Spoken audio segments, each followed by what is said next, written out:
সবজি বাজারে এসে পথ আটকে বিক্ষোভ দেখাতে শুরু করলো বিজেপি নেতা দুধ কুমার মণ্ডল। তবে কেনই বা এমন কাণ্ড ঘটালেন বিজেপি নেতা দুধ কুমার? প্রসঙ্গত, ময়ূরাক্ষী নদী থেকে অবৈধভাবে বালি তোলা ও রাস্তার উপর দিয়ে জল ঝরাতে নিয়ে আসা বালির গাড়ি বন্ধ করার দাবিতে বেশ কয়েকবার কোটাসুর বাজারে পথ আটকে বিক্ষোভ দেখিয়েছিল ময়ূরেশ্বর 2 ব্লক বিজেপি নেতৃত্ব, কিন্তু তাতে মেলেনি কোনো সুরাহা। আর আজ অর্থাৎ বুধবার সরস্বতী পুজোর দিন সকাল 10টা নাগাদ সবজি বাজারে এসে হঠাৎই বালির গাড়ির সামনে মোটর বাইক রেখে বেশ কয়েকটি বালির গাড়ি আটকে দিলেন বিজেপি নেতা দুধ কুমার মণ্ডল। আর ঠিক তার পাশাপাশি ময়ূরেশ্বর এলাকার বিজেপি নেতৃত্বরা সেখানে এসে সামিল হয়ে যান। প্রায় আধ ঘন্টা বালির গাড়িগুলিকে আটকে বিক্ষোভ দেখায় বিজেপি নেতৃত্ব। অবশেষে পুলিশের আশ্বাসে উঠে যায় বিক্ষোভ।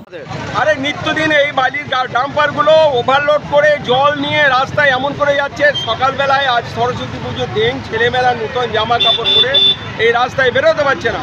আমিও ভোরবেলায় একবার যাওয়া আসা করছি, লেফট সাইডে তো আসাই যায় না। পরশু দিন রাত 10টার সময় সাঁইতে থেকে আসতে গিয়ে গাড়ি স্লিপ করছে, আসা যায় না।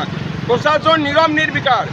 এত চুরি, কার পকেটে পয়সাটা যাচ্ছে? মানুষ যেতে পারে না, রাস্তা ব্যবহার করতে পারে না, আমরা কেন সাধারণ মানুষের জন্য ভুগবো? পয়সা ভরে কিছু বালির ঘাটের মালিকরা, পুলিশ প্রশাসন, আর আমরা রাস্তায় বেরিয়ে চলতে পারবো না। আমরা ভালো জামা কাপড় পরে রাস্তায় বেরোতে পারবো না, এটা হতে দেওয়া যাবে না।